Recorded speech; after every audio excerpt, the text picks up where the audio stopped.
Então vamos lá, hoje é o 7º módulo do nosso curso, é a introdução da psicologia budista, que nós vamos precisar de 2 módulos. Imagino que hoje a gente consiga ver, são 4 anéis, digamos, a gente consiga ver 2 hoje, né? Porque a gente tem que ir complementando com outras informações, então acho que dá para fazer. Vamos lá. Então, vamos fazer o Junen, peço ao Ueda Sensei que nos ajude. Oi. Então vamos unir as suas mãos, vamos começar a oração na Namamidava 10 vezes, como Junen, né? Dosho Junen. Namu Amidabu, Namu Amidabu, Namu Amidabu, Namu Amidabu.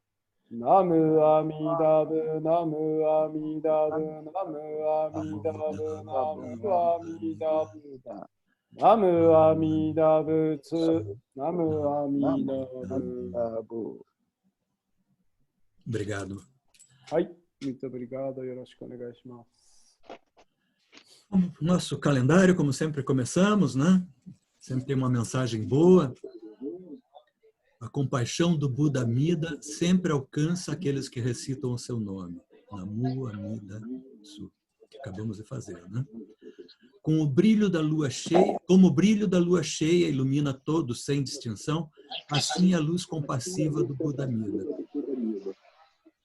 No trabalho que a gente vai fazer hoje, há referências tanto à lua como a Buda Amida.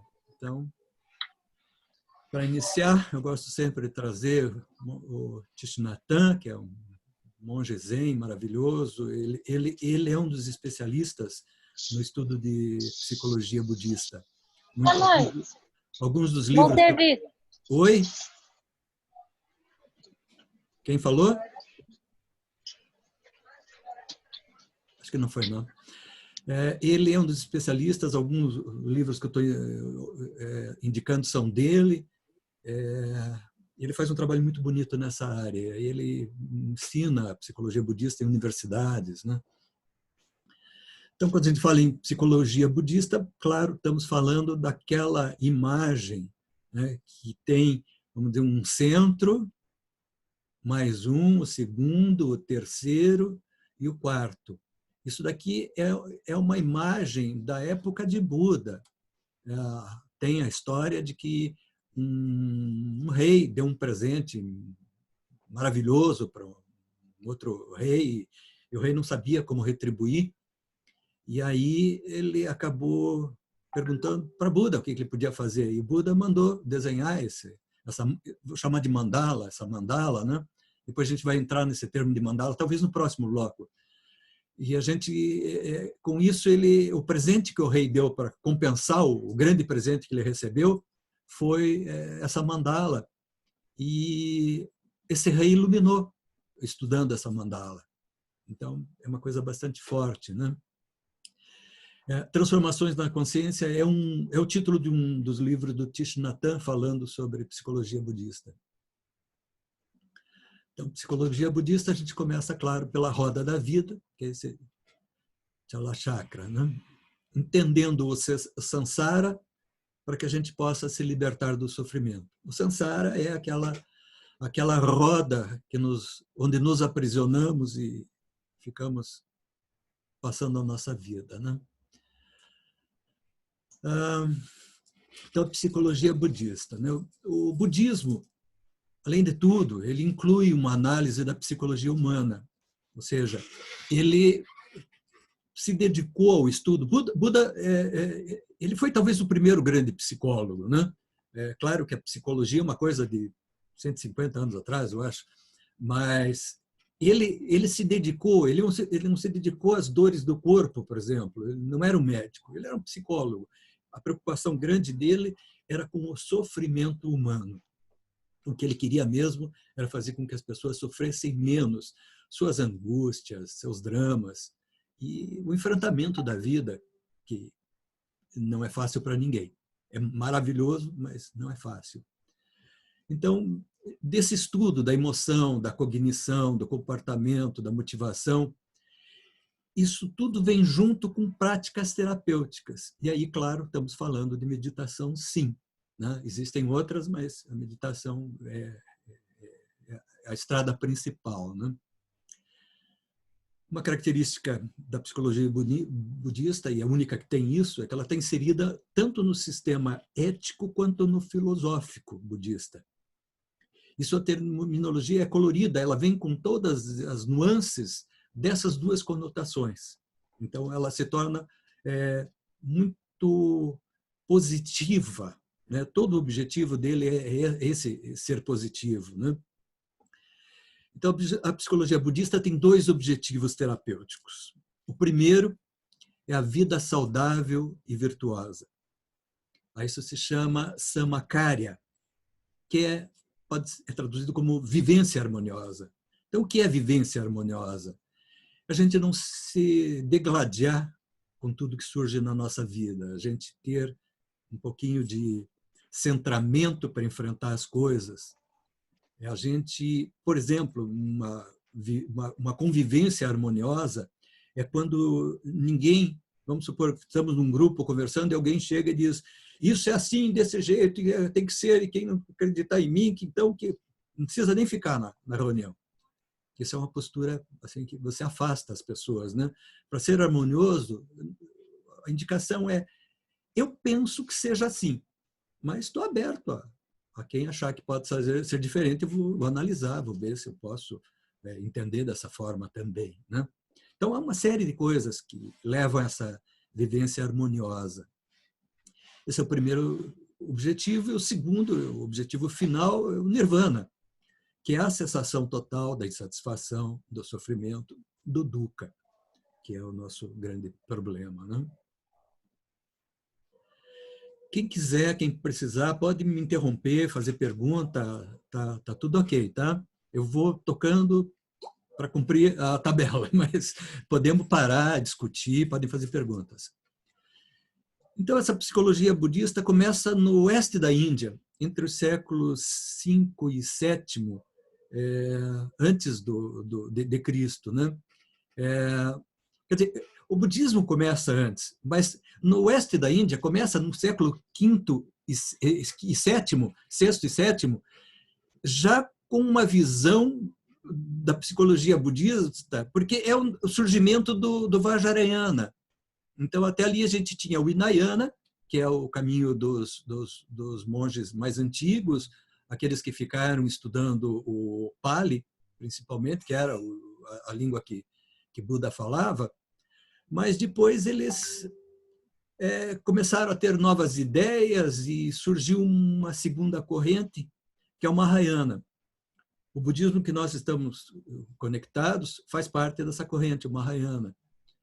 A grande diferença entre uma e outra é que numa você acredita que você possa fazer a progressão sozinho, que você é capaz de se iluminar por teu esforço, por teu mérito, que você consegue fazer isso, e que é um caminho individual.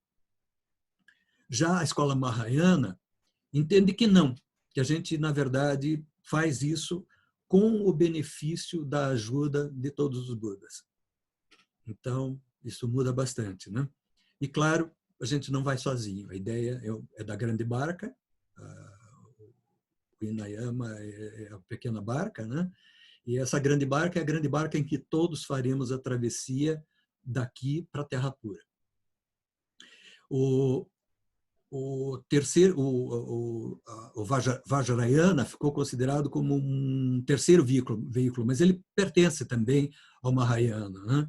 É um budismo que cresceu muito, ficou muito forte. Eles se debruçaram realmente a estudar a psicologia budista. Então, falando de psicologia, temos que olhar um pouquinho, né, como é que isso aconteceu também no Ocidente. Então, o budismo é a moderna disciplina da psicologia, tem múltiplos paralelos e pontos de sobreposição. Em vários momentos, eles se tocam e trazem ideias muito parecidas. Ambos têm uma fenomenologia descritiva dos estados mentais, emoções, comportamentos, teorias de percepção e fatores mentais inconscientes. O budismo já trazia o conceito de inconsciente, que acabou só surgindo depois com o Jung, até ali a coisa não era vista dessa maneira, mas o budismo já trazia isso, né? No começo do século XIII, o filósofo alemão Christian Wolff foi o primeiro a empregar o termo psicologia para denominar o estudo da mente. No século XIII, isso veio virar realidade há muito pouco tempo, né? 150 anos talvez. Na metade do século XIX, houve o desenvolvimento científico da psicologia, unindo as filosofias da mente aos estudos da fisiologia, ou seja, ali começou a tentar um estudo com o corpo também, e hoje a gente vê isso desaguando, principalmente em Harvard, a questão da neurociência, do mindfulness, onde ciência ali eles não chamam de religião, mas vamos dizer, ciência e budismo se unem, né? Na década de 20, a gente tem um grande avanço com as teorias da psicanálise, com Freud. Freud deu um enorme passo. E Jung, que era um discípulo dele, acompanhava ele e foi até um determinado ponto. E aí Jung diz, não, peraí, acho que não é isso. E ele começou a trazer um ponto de vista bastante ampliado, onde ele se dedicou ao estudo das religiões. Ele entendeu que não era só a mente. Essa mente ela faz parte de todo um sistema e que a gente tem que olhar para esse todo. Então, ele chega aí na ideia da figura central, quer dizer, o desejo fundamental do homem, que é o Deus em si, né? Ele descobre uma porção de Deus dentro dele. E é o que no budismo a gente chama de natureza Buda, né? Aí a gente entra em alguns destaques. O budismo começa a chegar junto com a geração Beat. Então, vamos falar em anos 30, aí, provavelmente, né? E essa coisa começa a ganhar espaço através de algumas figuras que se dedicaram a estudar um pouquinho disso, mas ali, digamos, houve um engano no entendimento do budismo, porque o budismo foi visto de uma maneira rasa e superficial. Algum pequeno entendimento era tomado como a verdade toda. Então, isso gerou algumas distorções, mas foi positivo. Não fosse isso, quem sabe não teríamos o budismo conosco ainda hoje, né? Então, Erich Fromm lança um livro chamado Arte de Amar, 1956. Ele entendeu, assim como Jung entendeu, que não são as pulsões, não é o sexo, mas é o amor a nossa questão, né? Então, ele escreve esse livro, A Arte de Amar, e a gente tem até hoje uma linha maravilhosa trabalhando exatamente com esse tema, né? Então, nessas experiências budistas, um dos exemplos é o Kensho, uma palavra japonesa que significa ver a própria natureza ou ver o verdadeiro eu, com toda a reserva que a gente pode fazer ao termo eu aí, né? Porque o budismo de cara destrói o eu como individualidade. Não somos uma individualidade, somos um todo, né? Mas, enfim, esse potencial de transformação, cura, é descoberta de um significado existencial para a vida, porque a coisa pior é quando você não vê um sentido para as coisas, né? E a religião faz esse trabalho, né? Ela te possibilita atingir isso. Alguns praticantes contemporâneos de saúde mental, como Jon Kabat-Zinn, então, a gente já viu isso no módulo que falamos de mindfulness, lembra? Encontro cada vez mais nas práticas budistas antigas, como o desenvolvimento da atenção plena, que foi rebatizada como mindfulness, né? De valor terapêutico empiricamente comprovado, enquanto professores de budistas como Jack Kornfield. Ou seja, o valor terapêutico é aquele que hoje nos hospitais se faz grupos de meditação coordenados por médicos, né? Porque, de fato, produz resultado e é rápido, é um processo até muito rápido. Aí, alguns professores budistas, como o Jack Kornfield, ele é um professor, ele é psicólogo, mas ele é também um professor de meditação do Vipassana. Vive nos Estados Unidos e ele, digamos, tenta juntar essas duas coisas. Isso ele fez nesse livro chamado Psicologia do Amor, que é um dos livros que eu estou recomendando, se alguém tiver interesse de aprofundar um pouquinho. Eles veem na psicologia ocidental uma prática complementar para os budistas. Ou seja, não é o contrário, não é que quem faz terapia, algum trabalho terapêutico, possa complementar com o budismo. Ele vê exatamente o contrário, né? Que o restante pode ajudar também, né? No começo do século XIII, Christian Wolff... Opa, será que eu voltei? Eu já falei isso ou não? Já falei, voltei. Ok, vamos então para o Abhidharma. Bom, a psicologia budista começa mesmo no Abhidharma, que é um dos 3 cestos do Tipitaka, ou Tripitaka. Sempre tem uma pronúncia um pouquinho diferente se a gente está falando em Pali ou sânscrito. Então, não liguem. De repente está escrito de um jeito, de repente está escrito de outro. O budismo tem muitas línguas.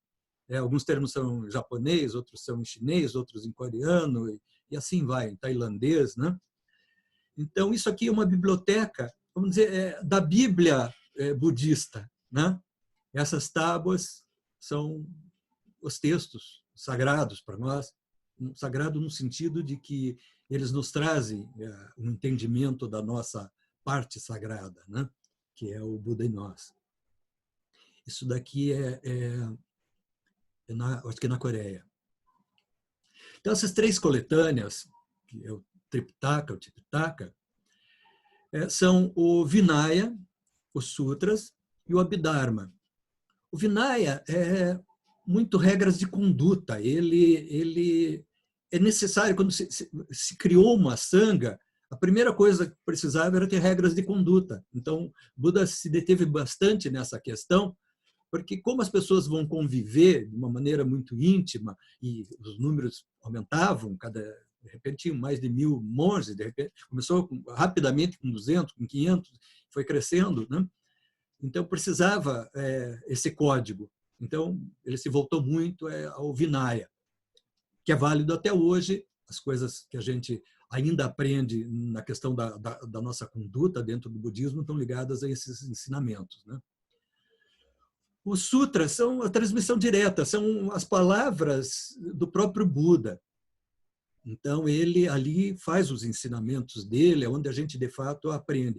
Se no Vinaya a gente tem uma disciplina moral e o propósito é a proteção da própria sangha, no Sutra a gente tem principalmente o treinamento da concentração e aprender a fazer uma comunicação correta. Como eu estava falando, da harmonia de quando você vai conversar com alguém, que você saiba fazer a comunicação, quer dizer, que você tenha olhos de ver quem é teu interlocutor e que você busque uma comunicação. Buda fez isso a vida inteira. Ele falava tanto com crianças como com velhos, com reis, com mendigos. Ele não havia barreira. Ele entendia um jeito de explicar.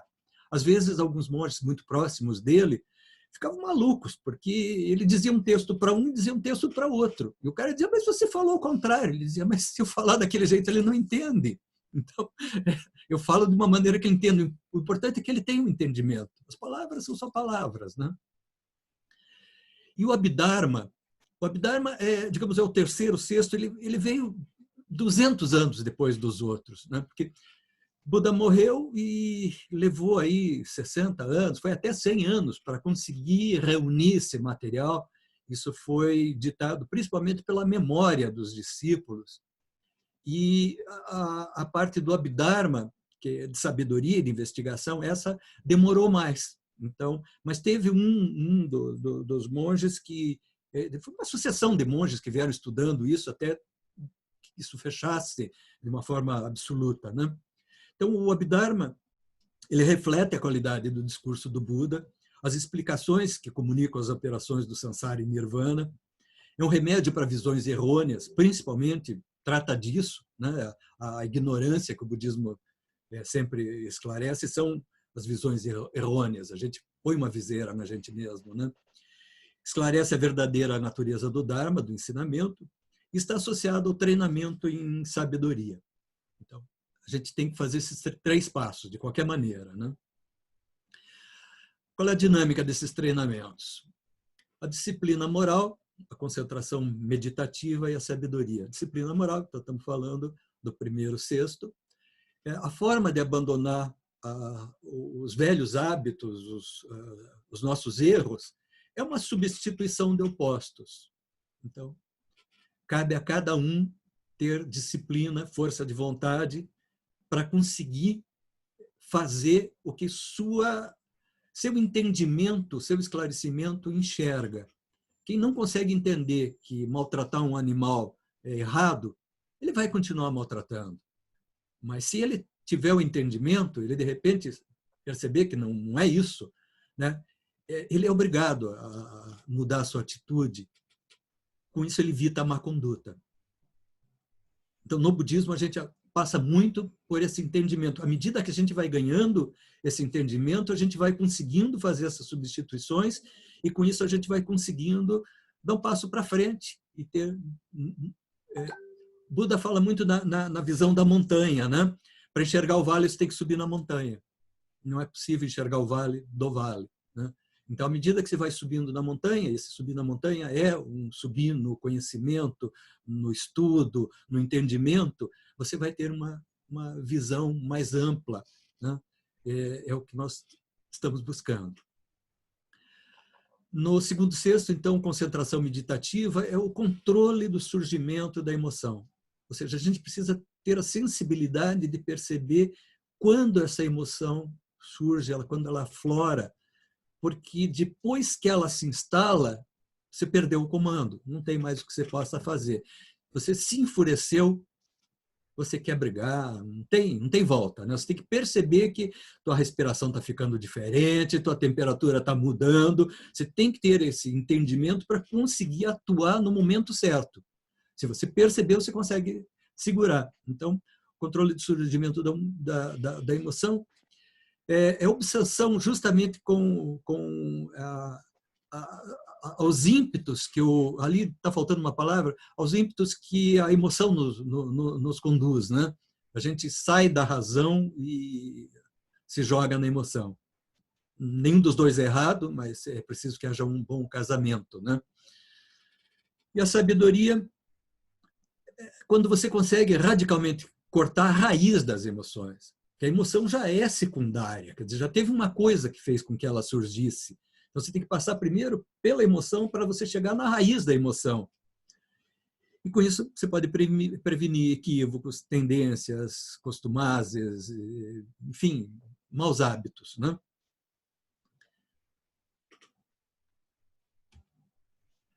Um pouquinho do que é essa Bíblia, é um termo incorreto, mas é mais fácil de entender o que é a Bíblia budista, né? Então, nós temos aqui o Vinaya, né? O Sutta Pitaka, que são os sutras, né? E o Abhidhamma Pitaka. Todos eles terminam com Pitaka, né? O Tipitaka ou Tripitaka. Cada um deles se divide numa série de outros livros. Então, não é um livro só, ele vai se compondo de N estudos, discursos, e isso vai indo até que chega num ponto que a gente consegue ter uma visão total do budismo, de entendimento do budismo. Disse que ninguém consegue ler todos os livros budistas, que uma vida é pouco para isso. Mas, então, Jubal, Jubal, deixa eu fazer uma pergunta para você. No caso, todas essas divisões, ela contempla todas as tradições budistas ou só no caso daqui da Terra Pura? Você diz as divisões do diversos... Hinayana, Mahayana... Da lâmina anterior. Não, aqui, deixa eu voltar. Isso aqui? Esses são, por exemplo, o Vinaya, ele é muito ligado à primeira escola. O Vinaya está muito ligado, então, ele começou justamente com com o Hinayama, né? Então, ali é que eles têm, digamos, o foco do estudo deles tá nisso, né? O Sutta é usado também, mas já, digamos, já é uma coisa que não é fundamental. Quer dizer, é fundamental, porque é a palavra de Buda, mas eles se fixam muito, porque, vamos supor assim, no cristianismo, tem os livros apócrifos, né? Quer dizer, todos aqueles livros foram escritos por uma consciência de transmissão, mas há um momento em que alguém faz um recorte e diz, você pode, você não pode. É como entrar em boate. Se não está com uma camisa bonita, não vai entrar, vai ficar do lado de fora. E isso acontece em tudo, né? Não ia deixar de acontecer na religião. A gente tem o caso, por exemplo, do cristianismo, em que a reencarnação era uma coisa simples e normal. Lá pelas tantas, um papa diz que não é mais, deixou de ser, e passa a vigorar. Então, no budismo, a gente também tem isso. O budismo ele vai se multiplicando à medida, porque como ele incentiva que você tenha o entendimento, que você primeiro faça o estudo, que você tenha o entendimento, que você sinta isso acontecer em você, ele te leva a não aceitar como uma papagaiada, mas a refletir e, de repente, você coloca uma posição nova. Do surgimento dessa posição nova é que surgem novos ramos do budismo. Por exemplo, quando a gente está na Terra Pura, a Terra Pura tem um caminho longo. Ela começa primeiro na Índia, ela vai para a China, vai para o Japão, mas o Terra Pura foi um entendimento ligado principalmente ao Buda Amida, porque é aquela compreensão de que a gente não faz sozinho. Alguém vai nos ajudar. E quem cria a Terra Pura é o Buda Amida. Então, fica bastante visível, né, esse estudo. E aí tem alguém que começa a estudar e que percebe alguns sutras onde isso é destacado com grande qualidade. E começa a focar o seu estudo, o seu entendimento dessa forma. Então, a gente tem todas as escolas passam por esse mesmo processo de um aprofundamento e de um afunilamento.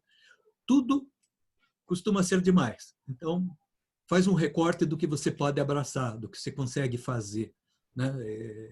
Não é ruim, porque todos os budismos eles são regidos pelo Buda Dharma, ou seja, é a palavra de Buda, de qualquer maneira. Ninguém contraria isso, né? Mas cada um tem uma forma de fazer, tanto que tem um budismo chinês, tem um japonês, tem um indiano, tem um coreano, vietnamita, budismo vietnamita é tão lindo, né? Todos criam uma forma própria. O budismo não chega impondo para ninguém, tem que ser assim, é o único caminho. Não. O budismo aceita, faz uma adaptação. Então, o budismo japonês é uma adaptação com a cultura do Japão. Claro, havia uma cultura ali muito forte, o shintoísmo. Não dá para se passar por cima disso, né? Como na China. A China tinha uma cultura maravilhosa também, e quando eles descobrem o budismo, eles ficam até confusos. Ele acha que é a mesma coisa, acham que é a mesma coisa. Mas é tão parecido, né? Se a gente olhar, todas as religiões são tão parecidas mesmo, né? Sim, é verdade. E eles primeiro entendem que aquilo era uma coisa deles, só estava sendo apresentado numa outra linguagem, até que no momento eles decidem que só tem um jeito, tem que casar os dois, né? Então, desse casamento surge o Chan, que é uma linhagem que deságua no Japão, juntando um pouquinho com o shintoísmo, deságua no Zen, né? Então, as coisas vão progredindo dessa maneira. Já era Chan quando estava na Índia, que era o foco principal na concentração, na meditação, né? E isso vai desenvolvendo. Então, nós estamos no Terra Pura, que tem um foco, que é um trabalho de meditação, que é a recitação do Buda Amida, né? Então, as coisas vão passando assim. A gente não consegue aprofundar todos esses livros, porque sem chance, né?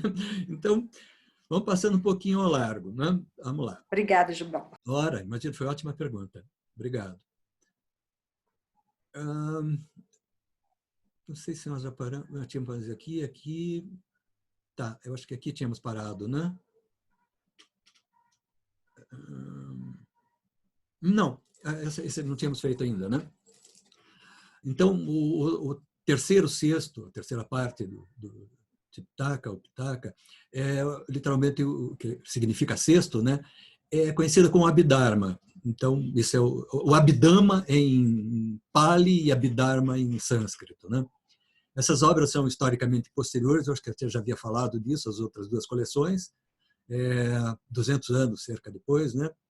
E focam na psicologia fenomenológica, ou seja, eles realmente tiveram olhos não tanto para as práticas, para as recitações, mas para o entendimento das emoções, dos sofrimentos, né?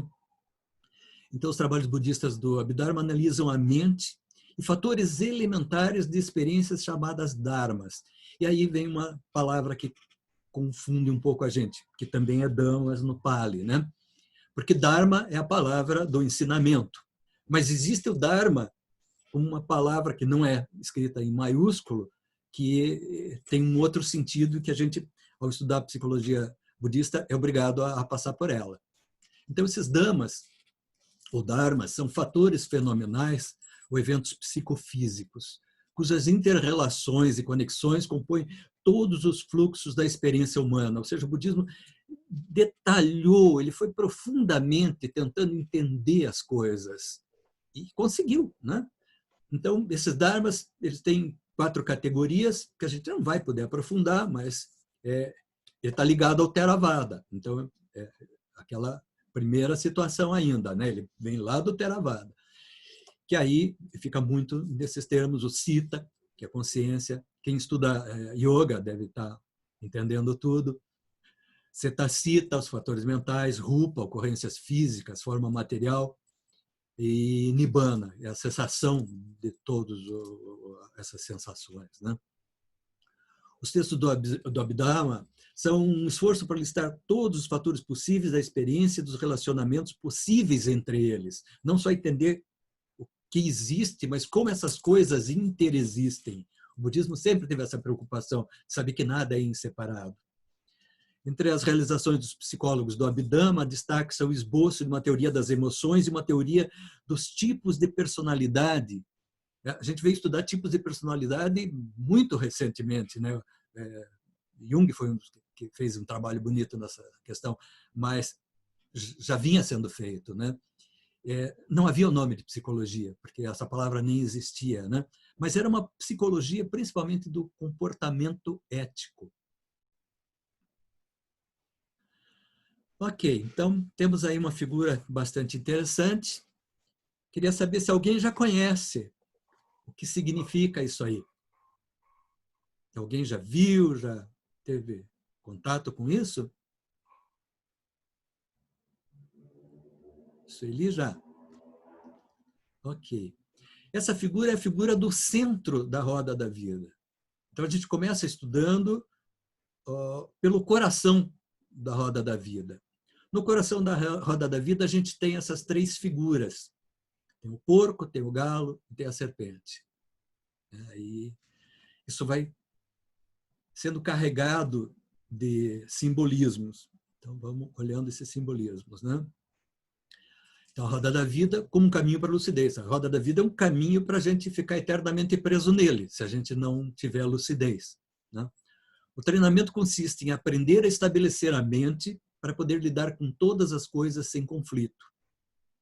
Então, esse é o treinamento que a gente precisa estar bem ciente que é a base. Se a gente não consegue fazer isso, então, cada vez que nos acontece uma coisa, a gente diz, por que comigo? Por que logo eu? Né? Você já começa a discutir, falando uma linguagem cristã, quer dizer, você sabe mais do que Deus, Deus é incompetente, deixou acontecer isso na tua vida, né? E, claro, você vai entrar num caminho que não vai te levar à felicidade jamais, porque não é se rebelando com outras coisas, é entendendo que a gente consegue superar. A gente fala muito de uma mente condicionada, então. Ela se caracteriza por energias de hábito. O que a gente vai ver naqueles 3 ali são essas energias de hábito.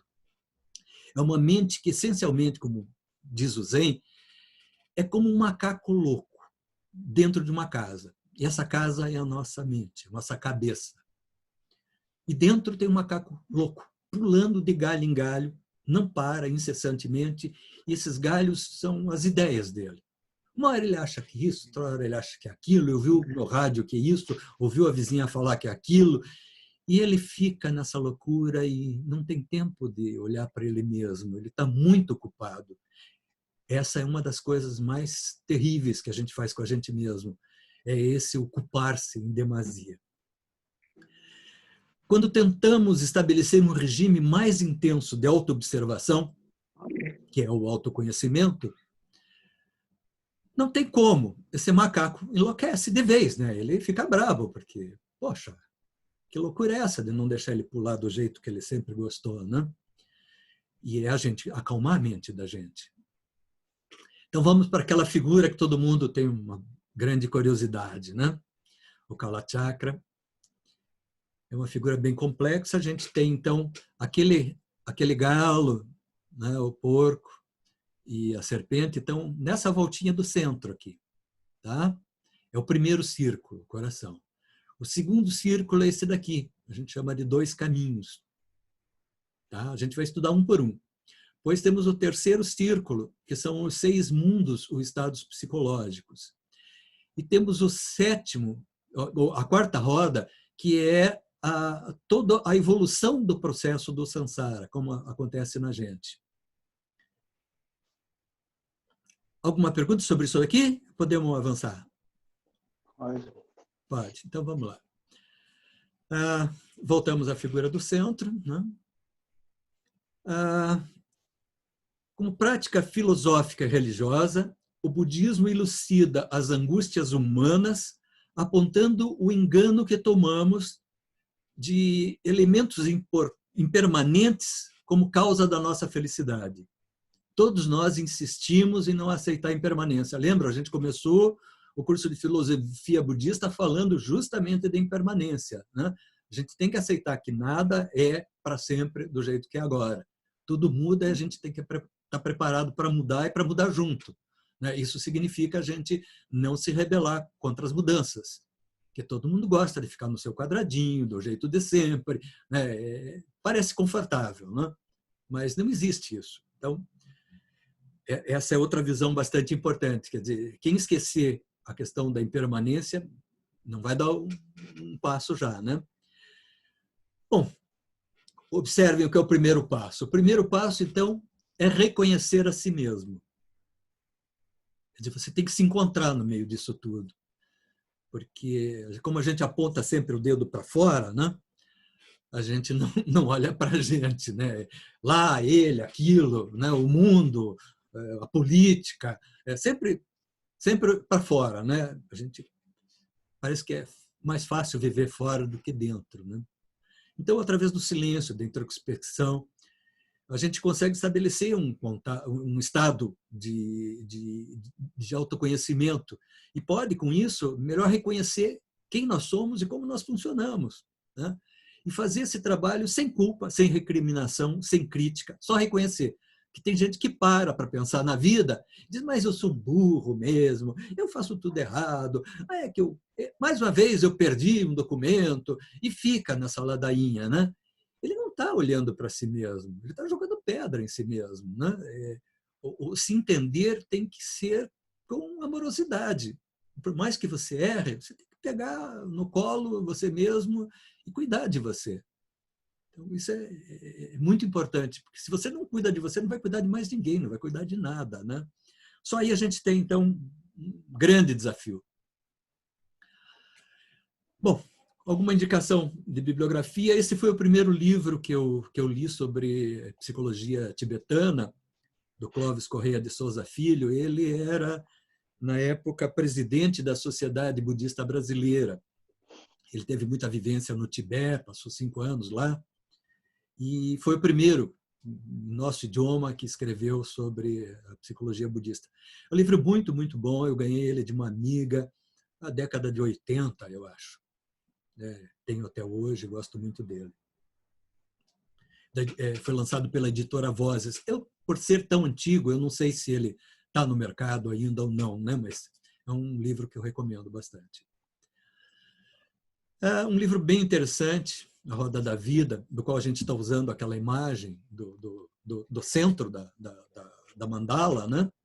É do Lama Padma Santen. O Lama Padma tem feito um trabalho maravilhoso. Vocês encontram muita coisa dele na internet. São palestras longas, às vezes 2 horas, 3 horas, né? E é uma sequência de palestras. Junto com esse livro, vem não vem. Ele é vendido. Ou você compra o livro, ou você compra são DVDs, né? Ou você compra os dois. Eu comprei os dois. E aí você tem 3 DVDs onde ele está dissertando sobre o que é a roda da vida. É bem interessante, é bem gostoso. Teve uma época que isso estava disponível na internet. Eram, acho que 13 episódios, se eu não me engano. Eu busquei recentemente e encontrei alguns. Não existe mais como um todo. Até porque de lá para cá ele vem trabalhando esse tema inúmeras vezes. Já tem discípulos dele trabalhando esse tema. Então vocês encontram. Tem um curso, por exemplo, para acontecer ainda esse ano, na SEB lá do Nordeste, eu não lembro qual é o estado, que um discípulo vai fazer o trabalho do estudo da roda da vida. Então é um curso, né? Esse livro também é um livro bastante antigo, Jorge da Silva e Rita Omenco, O Caminho da Correta Compreensão, Psicologia do Autoconhecimento. Então, vocês veem que as palavras, de qualquer maneira, rondam pelos mesmos temas, né? É sempre assim. Esse livro é bem extenso, ele abrange muita coisa. É um livro legal também. Esse vocês conseguem baixar pela internet. Esse daí dá para baixar. Por ser um livro antigo, alguém já subiu, tem nessas plataformas que você pode baixar, não é ilegal, é correto, né? Também foi lançado pela editora Pensamento. Tem um livro do Dalai Lama, O Sentido da Vida. Lembra que a gente já falou nisso, no sentido da vida, né? O Dalai Lama, quando aborda o sentido da vida, lá pelas tanto, ele entra justamente na psicologia budista e ele trabalha com essas figuras dessa mandala, explicando o que é cada uma, por que aquilo. Então, esse livro é um livro legal, um livro que eu comprei num sebo. Não sei se está à venda ou não, mas provavelmente, por ser do Dalai Lama, esteja. É uma editora forte, Martins Fontes. Então, também é legal. Esse Psicologia Budista, esse é do monge Tokuda. Vocês devem ter visto recentemente a inauguração da segunda maior estátua das Américas, se não me engano, né? Acho que é no Espírito Santo, 30 e tantos metros de altura, uma estátua branca, lindíssima. Aquilo foi um sonho do Tokuda. Então, Tokuda-san, ele está no budismo Zen, né? E ele entendeu que aquilo era possível e virou verdade. Esse livro dele é bem interessante, é bem gostoso, vale a pena também, quem tiver vontade, coragem, né? Ryotan Tokuda Igarashi, Psicologia Budista. Esse aqui também é possível baixar na internet, Introdução à Tradição Budista, Fundamentos Modernos e Fundamentos Modernos da Psicologia Budista, Lama Trinley, também tibetano, né? É interessante também, acho que esse é possível baixar, então, por que não, né? Dá para ir. Psicologia Budista, Chodjam Trungpa, Reflexões sobre o Abhidharma. Então, a gente já tem um entendimento do que é o Abhidharma, né? Como que isso chegou onde chegou. Né? Thich Nhat Hanh, Transformações na Consciência de acordo com a Psicologia Budista. Esse livro é pura e simplesmente maravilhoso. Vale a pena mesmo. Quando eu fiz o curso de Psicologia Budista, eu fiz com o Vitor Caruso, esse era um livro carro-chefe. A gente usou vários outros livros, mas esse era um dos carros-chefe, né? Muito bom. O Jack Cornfield a gente falou, lembra da psicologia do amor? É quando o entendimento da roda da vida deságua no amor, né? A gente no budismo fala muito na compaixão, mas o amor está presente em tudo isso, né? Ele é autor de vários livros interessantes, um deles se chama Lave a Roupa Suja, né? Dentro do Zen, principalmente, tem essa questão de iluminou, que bom, agora vai lá e lava a louça, né? A vida continua, não vai para o céu só porque iluminou, agora enfrenta a vida com outra disposição, né? Então, esse daqui é um livro maravilhoso também, recomendo de coração, Ensinamentos Universais para a Busca da Verdadeira Felicidade, da Cultrix. Ok, então vamos mergulhando agora, de fato, nessa bela mandala que tem muito a nos ensinar. Detalhando um pouquinho mais. Aqui a gente consegue ver essas divisões. Está vendo que aqui tem os três, aqui tem uma figura que desce, uma figura que sobe, né? E aqui tem os 6 campos, ou mundos, ou estados psicológicos, né? Aqui são os 12, e a gente tem aqui em cima uma coisa bem interessante, que aqui, inclusive, nessa ilustração está um pouquinho diferente da maioria das ilustrações. Nem todas são iguais, né? Aqui a gente já tem o Buda apontando a Lua e temos o Buda Amida. O Buda apontando a Lua já é um entendimento de que a gente tem que buscar a luz. Quer dizer, a luz ela é para todos. A Lua, quando surge, ela não faz diferença quem merece receber o luar ou não, como o Sol. O Sol tanto bronzeia os bons como os maus. Ele dá vida a tudo. É o grande detergente, né? Então, essa figura que a gente tem agarrada a essa roda da vida chama-se Yama. Esse Yama, ele justamente representa a impermanência. Em algumas imagens, a gente tem ele como a figura de um esqueleto. Ou seja, todos esses adereços que aparecem nele são figurações, né? Ele tem aquele rabinho de tigre ali. Olha as caveirinhas aqui na cabeça dele, tá vendo? A gente depois tem uma imagem mais ampliada.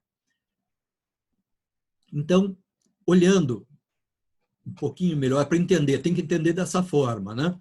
A gente tem, então, aqueles 3 animais, a gente tem os 2 caminhos, que um é de descida e um é de subida. O de descida é como a gente, quando comete o primeiro erro, a primeira mentira que leva à segunda, que leva à terceira, que quando a gente vê, a gente não tem mais volta, né?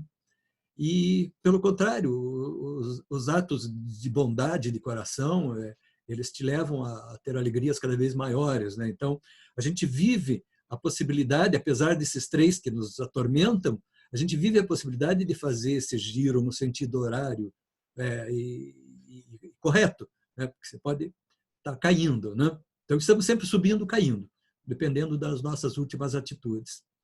E aí a gente tem aqui os campos que, vamos começar aqui pelos humanos, né? Nós, então, temos uma representação, depois a gente vai ver o desenho, correto? Que aqui é o mundo dos humanos. Então, entenda um mundo não como um mundo, como a gente diz, esse mundo e o outro mundo. Esses mundos acontecem na vida da gente muitas vezes por dia. Depende de como você se sente, você está nele. Então, a gente vai estar eternamente rodando nesses mundos, até que a gente ilumine e saia desse círculo vicioso, né? Então, aqui tem, abaixo do mundo dos humanos, a gente tem o mundo que eles chamam de preta, né? Não, nenhuma conotação religiosa, é a palavra preta, que ela fala que é o mundo dos esfomeados, né? Aqueles que têm uma fome imensa e que não podem comer, não podem tomar água, tudo vira fogo quando passa pela garganta deles, né? É um sofrimento enorme, a gente conhece esse sofrimento, a gente vive essa história também, né? Até que a gente tem aqui embaixo o inferno.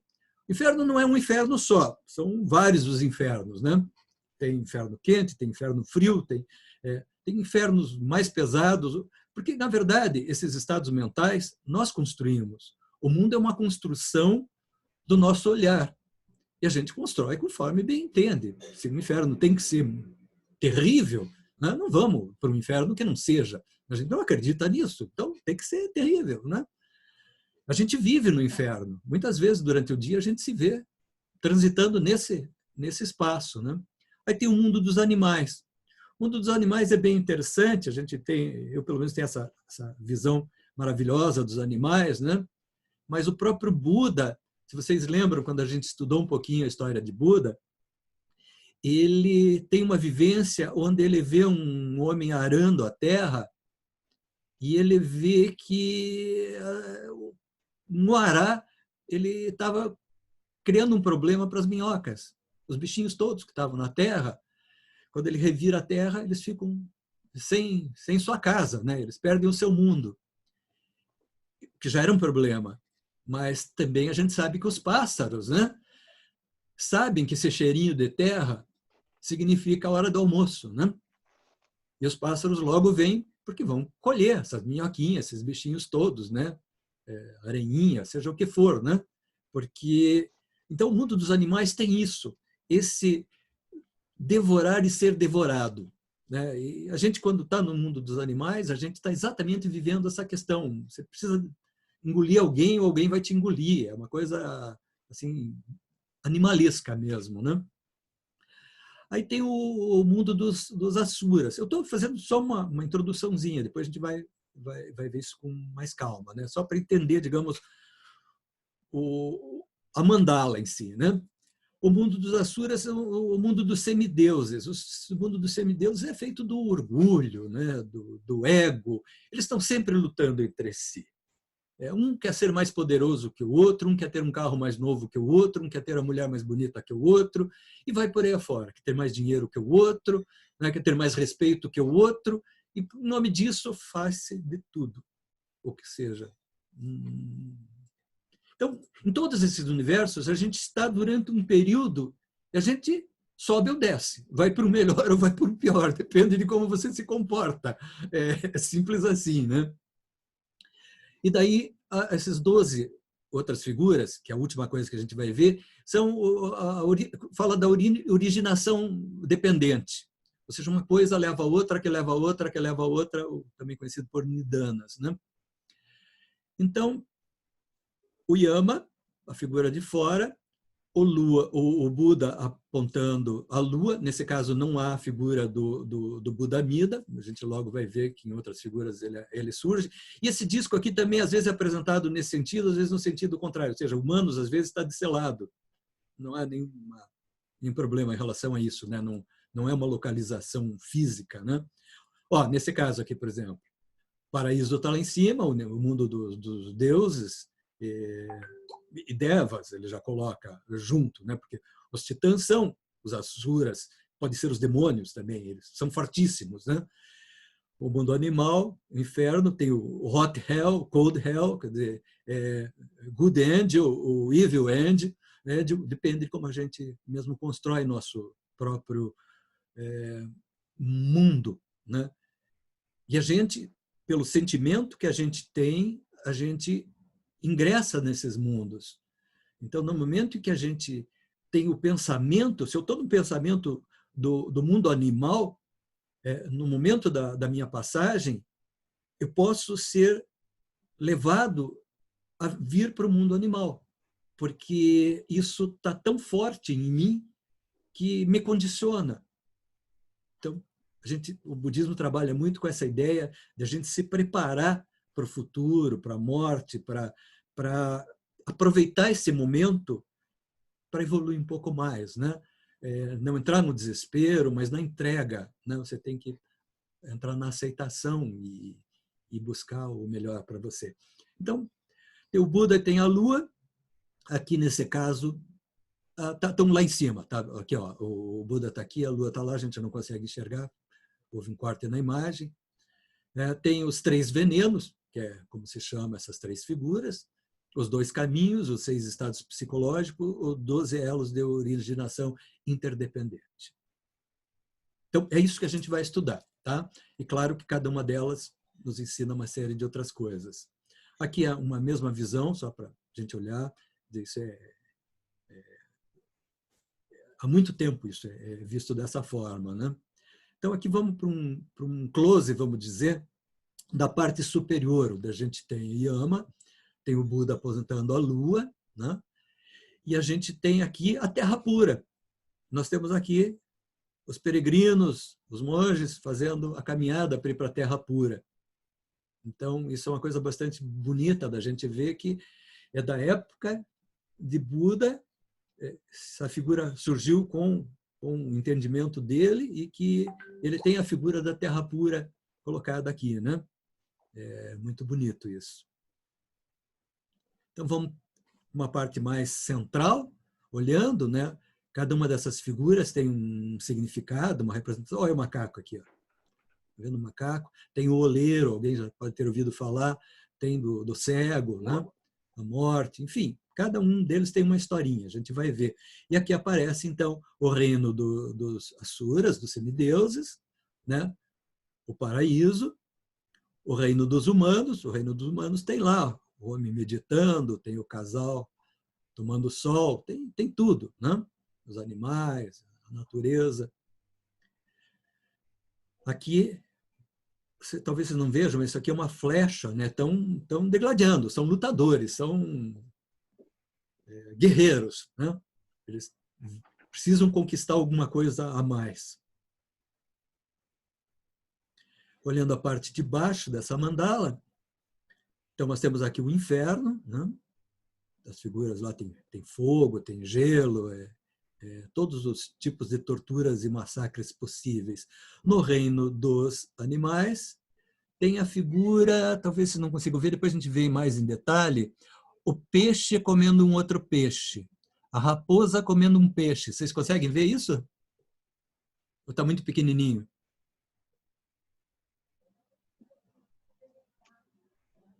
Consegue ver? Não. Depois a gente vê. Nós vamos olhar cada um desses mundos em separado. Provavelmente não hoje, mas vamos ver. Com certeza.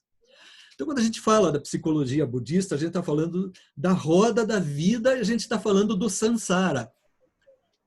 Por quê?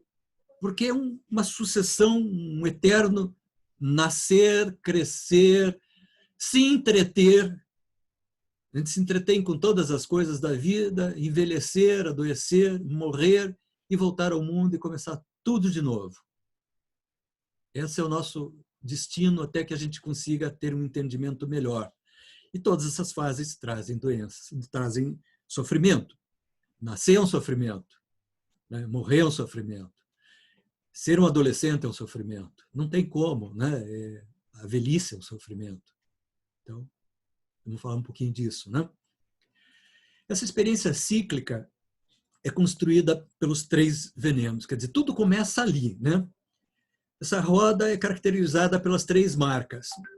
Então, a gente falou da impermanência, mas lembram que são 3 as marcas, né? A gente fala do dukkha, que é a natureza da insatisfação humana, o incontentamento que leva ao sofrimento.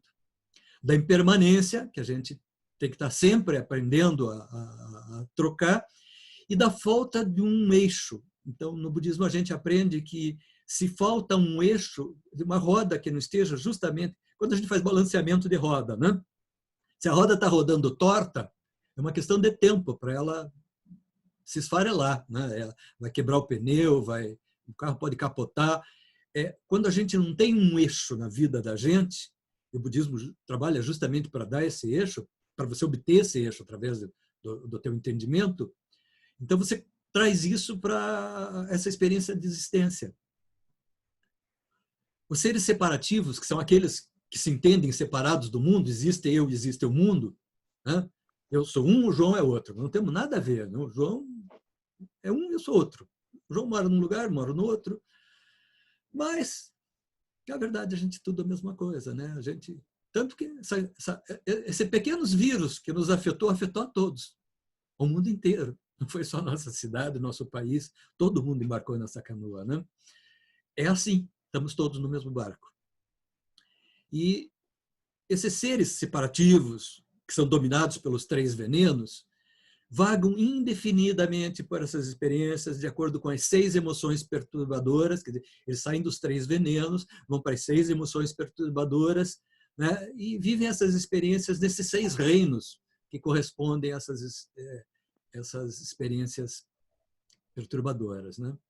Uma outra visão de Sansara, que é só uma ilustração, a gente está vendo de uma maneira mais ampla, mas é uma representação da nossa própria vida, né? Da nossa vida no Sansara. Bom, quando a gente fala da originação interdependente, a gente vai passar por esse entendimento que é de... O meu mouse está visível para vocês? Quando eu rodo o mouse aqui, vocês enxergam? Já. Enxerga? Enxerga. Então, enxerga, ok. Então tá. Então, a gente tem uma origem, digamos, numa existência passada, que a gente vai chamar de causas kármicas, né? A gente tem uma existência presente, que ela se compõe tanto das causas kármicas como dos efeitos kármicos, e isso tudo nos leva a uma existência futura, que são os efeitos kármicos. Quer dizer, eles começam e já se reapresentam, e o que nos leva a uma nova existência. Quer dizer, a gente faz tudo por merecer voltar a estacar zero e começar outra vez, né, como um aluno repetente. Então, quando a gente falar de cada um desses 12 elos da originação interdependente, vai falar de ignorância, ego, ilusão, ações evolutivas, formações kármicas, consciência, enfim. Não vale a pena detalhar agora, depois fica melhor, né? Ok, vamos aprofundar um pouquinho. Então, temos aí as 3 figurinhas. Essas figuras não são sempre iguais, nem sempre a gente tem o galo, nem sempre... A cobra sempre é cobra, mas o galo e o porco, às vezes, mudam um pouquinho. Isso não tem importância nenhuma, né? Então, vocês veem aqui que tem praticamente um pombo, né? E um javali, né? Um javali. Então, mas significa a mesma coisa, tá? O que são esses 3 venenos? O javali, a cobra e o galo. O javali é usualmente traduzido como ignorância. Da ignorância tudo surge. Mas, de fato, essa ignorância ela é uma fixação. A nossa ignorância é uma fixação. Nós nos fixamos naquilo que nós julgamos seja o correto. E a gente olha com olhos errados. Então, a gente entende o mundo de uma determinada forma que não corresponde à realidade. E a gente fica tentando que a realidade se molde aos nossos olhos, não o contrário. Então, nosso grande problema é essa fixação, certo? A ignorância nos faz agir como fixação. Aquela história, como a gente diz que o burro erra sempre do mesmo jeito, né? É um pouco isso. A cobra é muitas vezes traduzida como aversão-raiva, que de forma mais ampla indica uma defesa enérgica da fixação. Então, uma das figuras que tem é que, digamos, o javali, o porco, ele é a mãe da cobra e do galo. Tá? Os dois trabalham com a mesma energia que ele propõe, que é a ignorância. Então, a cobra faz uma defesa enérgica. Então, quem está na versão na raiva, logo dá um trompaço em alguém, já diz uma palavra atravessada, não tem paciência para discutir nada e entra nesse caminho da aversão raiva que pode levar a vida inteira. O galo, a figura do galo vem um pouco em função... A cobra, a gente entende a questão do ataque, né? Ela observa e de repente ela ataca, né? Quer dizer, esse ataque é as pessoas com raiva, né? O galo a gente vê muito como o galo, a galinha, ciscando o dia inteiro, né? Ciscando o dia inteiro. O galo fazendo sexo o dia inteiro, né? Isso é um pouco a nossa representação no mundo. Nós estamos sempre muito ocupados, sempre fazendo tantas coisas, ciscando o tempo inteiro, e nunca pensamos no que é mais importante. Então, o galo é traduzido como desejo apego. Por quê? Ele precisa achar comida, ele vai atrás, é uma necessidade imensa, né? É um equilibrismo. Então, a gente vê a figura de cada um de nós como se fôssemos equilibristas. Esses que estão no sinaleiro, né? A gente vai rodando um prato, vai rodando o segundo prato, o terceiro prato, e a gente quer dar conta de todos os pratos. Agora tem que fazer um novo curso, mais um prato para eu dar conta. Agora preciso pagar uma nova prestação, vou comprar não sei o que, mais um prato para rodar, né? E a vida se esvai, a gente rodando pratos. Então, essa atividade incessante é a sustentação da fixação na separatividade. Enquanto a gente está naquela ignorância de se imaginar como uma individualidade, vamos lembrar do Anatta, né? Não existe um eu propriamente dito, nós somos todos uma só coisa, nós somos todos parte da mesma coisa, né? E a gente, então, ao entender essas três figurinhas, a gente já deu um grande passo, quer dizer, observe em você mesmo quando você está nessas energias, né? Quando você é cobra, você é javali, você é galo, né? Como você pode agir com isso. Para quem gosta de yoga também, a Bia é professora de yoga. Temos os termos loba, dosa e avidya. São as mesmas três figuras com as mesmas conotações, só em palavras sânscritas, né? Então, ignorância, avidya, né? Vidya é sabedoria, a avidya particular é sempre negativo, né? O dosa é a aversão, a oposição, né? E o loba é esse agarramento às coisas, essa necessidade, né? Também chamam de raga.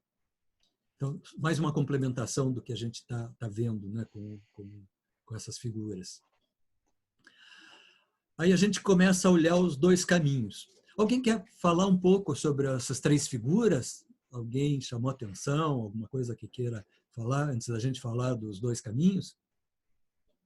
Não sei como é que nós estamos de tempo, deixa eu ver. Eu tenho uma perguntinha, Jubal. Oi? Claro, que bom, Bia. Esses desenhos, eles são contemporâneos ou foram feitos nesse período? Olha, esse desenho, por exemplo, que estou usando aqui, né? Não, esse já é o de outro. Esse aqui é o desenho que nós temos. Esses desenhos estão pintados naquele templo lá no Rio Grande do Sul. Está aparecendo na câmera o livro? Sim. É um livro maravilhoso, ele é todo ilustrado. Isso aqui, ó, tudo isso está pintado lá nas paredes do templo. Então eles vão detalhando pedacinho por pedacinho para que a gente vá tendo um entendimento de cada uma dessas coisas. Ó, Mundo dos Humanos, por exemplo. Lembram que vocês viram essa cena lá? Isso está pintado lá no templo. Ó, um detalhe tão lindo como esse, faz parte. Eles chamam aqui de o Jardim do Duca. Olha, isso daqui, ó. Tá vendo ali o detalhezinho da raposa pegando peixe, o peixe pegando outro peixe? Tá? Isso, então, é um trabalho maravilhoso de pessoas que se dedicam ao estudo para poder fazer esses desenhos, estudam muito, se preparam muito, usam técnicas específicas. Então, você hoje desenhar um Buda ou você moldar um Buda exige todo um conhecimento. Claro, você pode fazer, não há nenhum problema, mas dentro de uma estrutura é preciso que isso seja bem condicionado. Você vai achar em todos os tempos esses desenhos, é uma coisa constante, né? E vem desde a época de Buda, né? Então, aqui, claro, tem coisas que você já vê aí que parece que tem aerógrafo, né? Essas nuvens aqui, por exemplo, né? Bem moderno, né? Tá ótimo, obrigada. Legal. Alguém mais?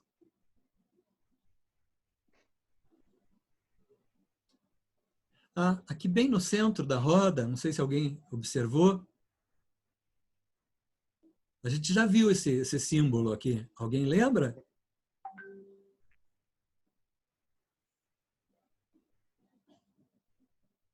Uma coisa bem importante. Tem a ver com 3 Yin e também. Yang, não? Hã? Yin e Yang, não.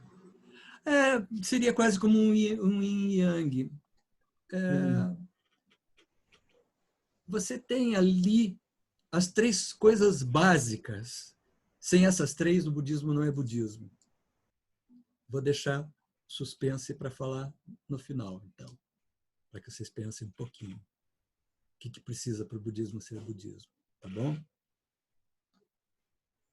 Bom, temos aqui uma figurinha de um belo demoninho azulzinho, né? Uma corrente.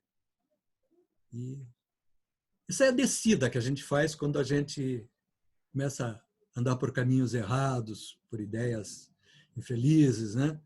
A gente vai cada vez se aprofundando mais, colhendo dores. Pode ver que aqui tem até aquela coisa do yin e do yang, do claro e do escuro, Bia. Tá vendo? Aqui é as trevas da vida, né? Aqui é as luzes da vida. Quanto mais você busca a luz, mais você vem por um entendimento, né? E aqui cada vez menos, cada vez mais torpe, cada vez mais sem lucidez, né? Então, isso aqui que nós fazemos o dia inteiro. Às vezes nós somos esse, às vezes somos esse, às vezes somos esse.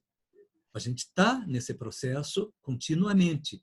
A gente vive esse primeiro círculo, a gente vive esse segundo círculo.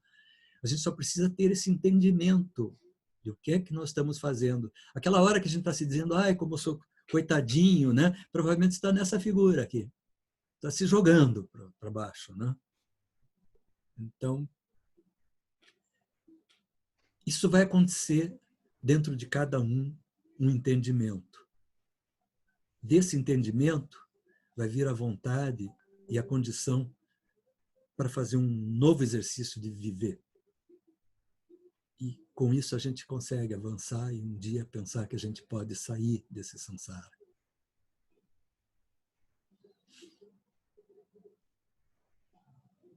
Aqui a gente vê a oração, o lótus, né? Aqui o pedido de ajuda, né? Uma das formas da gente crescer também é pedir ajuda, né? É preciso que a gente consiga demolir o ego para a gente conseguir pedir ajuda, né? É tão difícil às vezes, né? A gente é tão forte, tão o bastante que não precisa de nada, né? Isso não é verdade, né? Aqui uma outra representação da mesma coisa, mas claro, cada artista tem uma visão conforme sua época, sua vivência, né? Mas a gente está falando da mesma coisa. Estão lá os mesmos 3 animais. Aqui parece quase uma arara, um papagaio, né? Mas está lá. Às vezes pode até ver fênix, enfim, né? E a mesma questão das figuras que sobem e descem, né? Tá? E em volta os mesmos estados psicológicos ou mundos que vivemos. Outra representação, pode ver, nenhum desenho é igual, mas aqui, inclusive, ele tem uma queda um pouquinho menos... parece que tem aqui alguém empurra, não é alguém que puxa, né? Se bem que aqui parece que ele está puxando, mas tem alguém aqui empurrando, né? E aqui um vai se apoiando no outro para fazer a subida, né? Um dá a mão para o outro, um se agarra na roupa do outro. Tudo simbólico, né?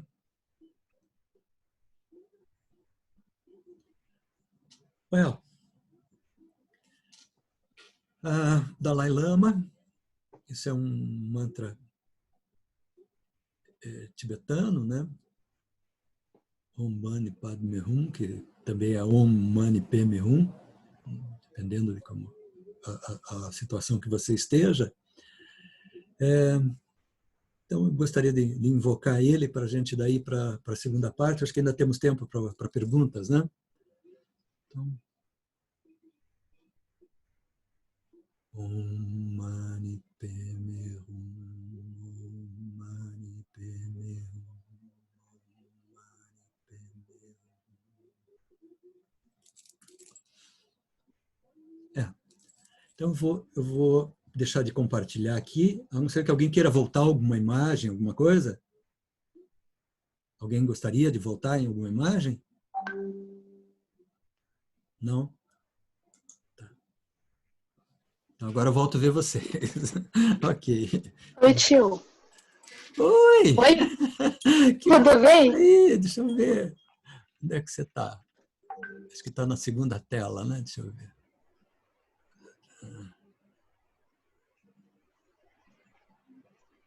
Ainda não. O Agenor. Hoje a gente tem uma figura bastante querida, o Agenor.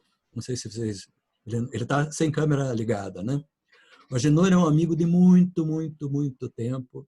A gente começou fazendo terapia lá nos anos 80.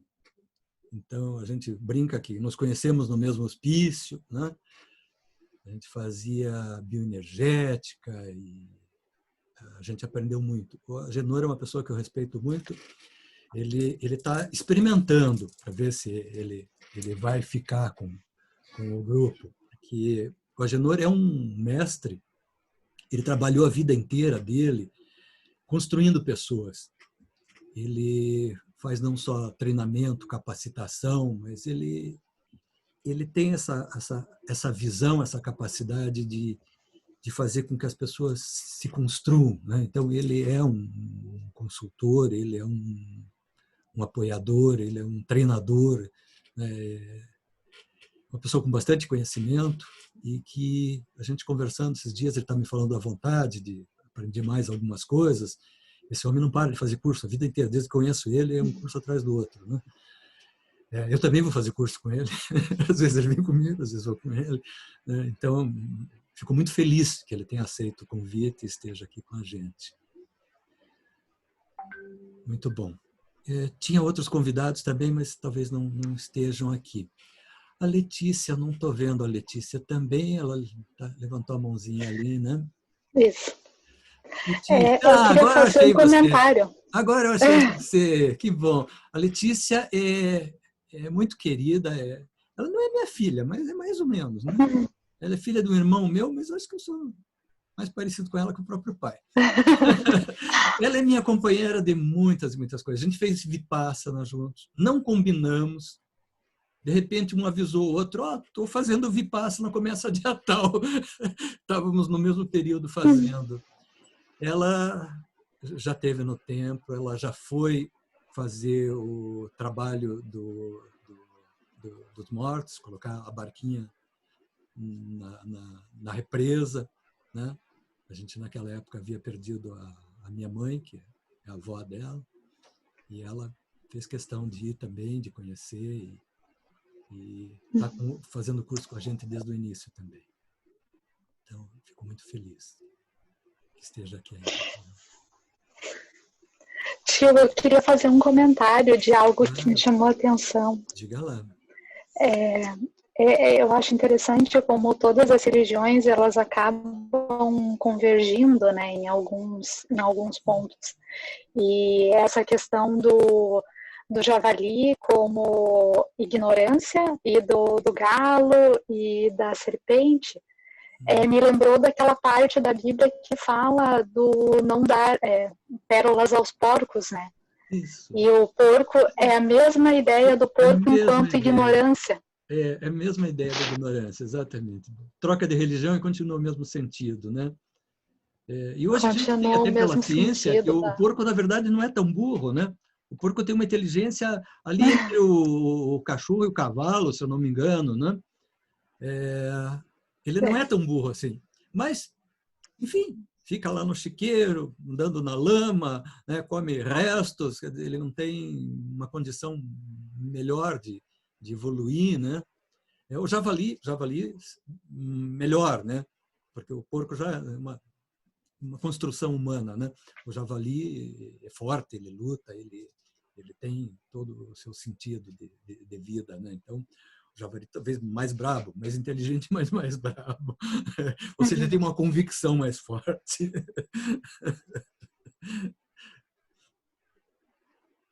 É isso, Letícia.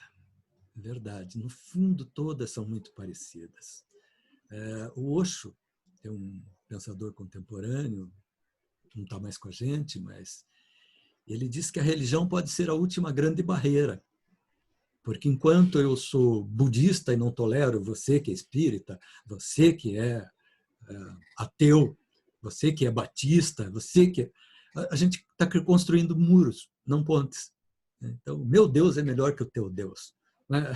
Então, a religião pode ser um grande problema, se vista dessa maneira, né?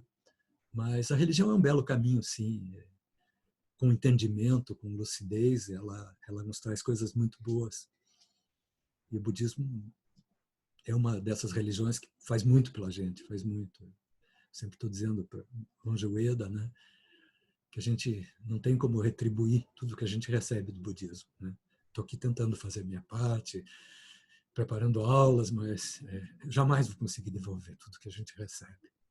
Sinto muito, muito. Alguém gostaria de ver mais alguma questão? A gente viu os 2 primeiros círculos, que são os, digamos, mais fáceis, porque a gente teve que passar por um monte de termos que são desconhecidos. Acho até que eu vou providenciar fazer um compêndio desses termos para facilitar o entendimento, porque não tem como. Essas palavras não têm uma tradução. A Sueli está fazendo comigo também um curso, né, ela que me chamou para o curso, que a gente está estudando sobre o bardo, né, uma visão do budismo tibetano, né? E acontece a mesma coisa lá, né? Algumas palavras não tem como traduzir, não adianta, nada fica como deveria, né? Então, talvez a gente precise fazer isso, né? A Bia fez um trabalho recente de conclusão de curso, onde ela colocou um glossário, me falha a memória, alguma coisa como 20 páginas, uma coisa assim, em termos do yoga, né? Então, eu sei que a Sueli também é do time do yoga, tem muito conhecimento ali, muita coisa que é boa e dá para aproveitar. E tudo cruza. Talvez no próximo módulo a gente consiga, se a gente conseguir passar bem pelo que precisamos fazer por compromisso, a gente pode começar a ver um pouco nessa visão de como yoga e budismo são tão parecidos. Usam até as mesmas palavras, têm as mesmas ideias, né? Tudo, no fundo, acaba ficando muito parecido, mas o yoga, principalmente, é impressionante como tem as mesmas visões, mesmos exercícios, mesmos objetivos, né? Na segunda parte, eu estava preparando já alguma coisa e alguns slides que estava fazendo tinha a ver com isso. Vamos ver se der tempo a gente usa. Nós temos, esse é o nosso 7º encontro. O 8º encontro, então, vai ser ainda a psicologia budista. Vamos ver os 2 círculos externos. Eu gostaria que vocês pensassem, estudassem, para trazer mais questões, a gente aprofundar um pouquinho, porque a gente faz de uma maneira muito rápida aqui, né? Temos um horário para cumprir e é difícil. Mas, enfim, acho que isso vai estar gravado, vocês podem assistir, talvez amanhã, depois eu disponibilizo isso já. E aí a gente pode rever e levantar questões. Eu mesmo posso ter deixado de falar coisas importantes. Nem sempre a gente consegue. Jubal, Oi. você podia falar dos 3 círculos básicos da roda? Da roda? Aqueles 3, que Aqueles 3.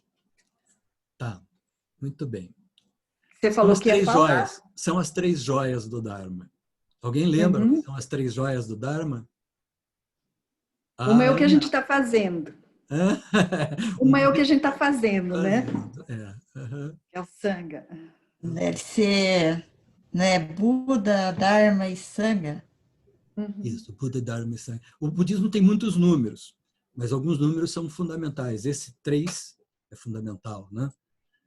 Não existe budismo se não existir um deles, né? Então, a gente, só sendo budista, mas não estando no budismo, não é. Sangha é isso que nós estamos fazendo aqui. Nós somos uma Sangha. Nós estamos aqui tentando crescer juntos, né? Crescer o entendimento, abrir mais o coração. Isso a gente só faz com o outro. Sozinho, a gente se poupa demais. Com o outro olha para você e diz: não está fazendo certo, não é desse jeito que eu entendo, né? E você tem que se corrigir, porque você, infelizmente, quem olha de fora vê melhor. A gente se engana muito, né? Então, é um pouco isso. Como é que estamos de tempo? Deixa eu ver. Dá para falar um pouquinho mais ou já esgotamos? 21h12. Meu Deus, já passamos bastante do tempo, né?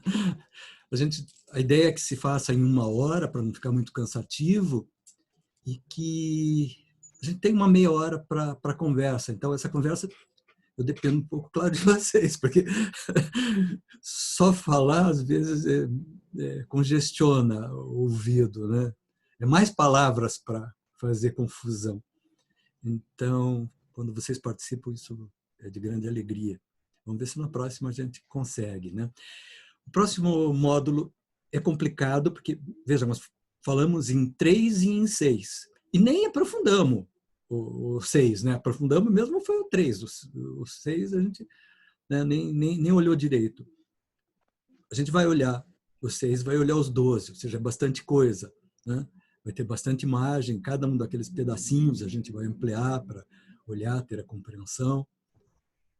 Acho que vai ser bem interessante e eu vejo principalmente que é uma coisa que a gente pode colocar na prática, né? Se você, só o fato de você lembrar do Kala Chakra, essa roda da vida, né? Do Samsara, claro que você está falando também do karma, né? Tudo está num pacote só. Ali parece que a gente junta tudo, dá um lacinho, né? Tudo parece ficar confortavelmente instalado ali, né? Para a gente poder olhar. Então, a gente veio estudando uma série de coisas antes, porque não era possível a gente falar disso se não tivesse toda a visão que a gente já teve, né? Então, como eu disse, esse é o 7º, o 8º a gente volta nisso, o 9º a gente vai falar especificamente da Terra Pura, como é que começou a Terra Pura, como é que está hoje, né? Os fundamentos, os sutras básicos, vamos olhar um pouco mais para isso, né? Os exercícios que a gente se propõe na Terra Pura. E o último, eu sou absolutamente honesto de dizer, vai ser o que será. A gente não dá conta de tudo sobre filosofia budista, mas a gente está caminhando e espero que, pelo menos no último, a gente tenha um encontro, né, de ideias, de busca. E ano que vem a gente recomeça, né? Não sei de que forma a gente vai fazer, Monge Ueda é quem decide essas coisas, mas acredito que a gente continua e vai aprofundando um pouquinho mais. Não sei se vamos daí ter 2 turmas. Esse ano foi um ano bem complicado, né? Era para ser presencial, mas já que não é, ok, vamos fazer assim. Quem sabe a gente faz uma turma para iniciante, uma turma para avançar um pouquinho mais. Por exemplo, psicologia budista é uma coisa que dá para ir bem mais fundo, né? Muita coisa que a gente viu dava para ir mais fundo. Mas, enfim, agradeço cada um, o tempo que cada um dedicou e me coloco à disposição no que precisarem, no e-mail, no WhatsApp, como quiserem, no telefone, a gente conversar e tirando dúvidas. Então, eu agradeço imensamente. E Monge Ueda agora está na função pai. Mesmo assim, consegue, Monge Ueda, fazer um encerramento para nós? Então, eu tenho uma sugestão, né? Claro. Mesmo como Sangha, né? Nós como construindo, né? Uhum. Pelo menos vamos distribuir esse função do Dosho Junen. Cada vez, acho que vamos deixar alguém falar, puxar. Uhum. E boa ideia. Vamos seguir. Boa ideia. Então, hoje, como está acostumado, eu vou passar para João-san. Ok! Vai ser João San.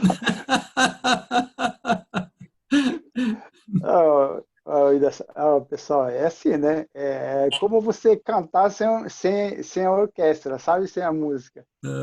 É muito diferente entre você acompanhar e você fazer isso sozinho. Só falar do Shoujo, né? Daí a gente para todo mundo junto. Isso, vamos falar todo mundo junto. Todo mundo sabe, né? Então, agradecendo imensamente toda essa aula do professor Jobal, e que está dando uma visão bastante difícil do budismo, né? Eu estou me esforçando para tentar entender alguma coisa, mas eu fico grato pelos ensinamentos. Então, agradecendo toda essa aula aqui, então vamos fazer o Shōjūnen, né? Seja o Shōjūnen. Namo Amidabu, Namo Amidabu, Namo Amidabu, Namo Amidabu. Namo Amidabu, Namo Amidabu. Namo Amidabu, Namo Amidabu. Namo Amidabu, Namo Amidabu. Ok. João tem um ritmo Arigatou gozaimashita. enérgico, forte, rápido. Obrigado, João. João é uma figura referência para mim. Quando eu cheguei no budismo com Monge Ueda, João foi uma das pessoas que me impressionou bastante, porque eu era novato, né? Eu ficava ali olhando, tentando entender, né? E a gente conversava bastante. O João era uma das pessoas que fazia esse trabalho de acolher. O João é muito bom em acolher. E ele me acolhia. E a gente conversava bastante. E eu via nele, talvez, o que de mais importante a gente possa ver no budismo. Ele dizia para mim, às vezes, eu às vezes venho aqui, não entendo nada, mas eu sei que saio melhor. Sempre eu saio melhor. Acho que esse é o fundamental. Entender, a gente vai entendendo com o tempo. Não é na hora que a gente quer, não é quando a gente resolve. Mas isso vai entrando na gente, vai limpando um pouquinho esse nosso coração, que às vezes está tão turvo, né? E vai lavando a alma da gente, vai ficando. Eu uso palavras que, digamos, no budismo nem poderia, né? Alma, Deus. Mas a gente tem uma visão ocidental e quando a gente fala Deus em mim, a gente está falando Buda em mim, né? A natureza Buda em mim. Quando a gente fala em alma, a gente está falando dessa natureza Buda, dessa alma grande, né? Não é da minha alma aquela que eu poderia imaginar que vai sobreviver a tudo. Eu morro, mas essa alma continua e depois ela volta com as mesmas ideias, com tudo que eu aprendi agora, vou ser um pouquinho melhor na outra, mas, enfim, que eu não morro. O budismo diz que em permanência tudo acaba, né? E tudo recomeça de uma outra forma. Sempre teremos primavera, mas sempre novas flores. Simples assim, né? Então, nós teremos nossa nova primavera daqui a pouco. Muito, muito obrigado. Muito obrigado. Obrigada, Jubal. Muito obrigada, Ótima, foi muito bom. Uma ótima semana. Sueli, eu estive fugindo das aulas porque estava com esse problema aqui tentando trabalhar, mas amanhã nós temos aula, 6 horas da manhã, estarei lá. Tá bom?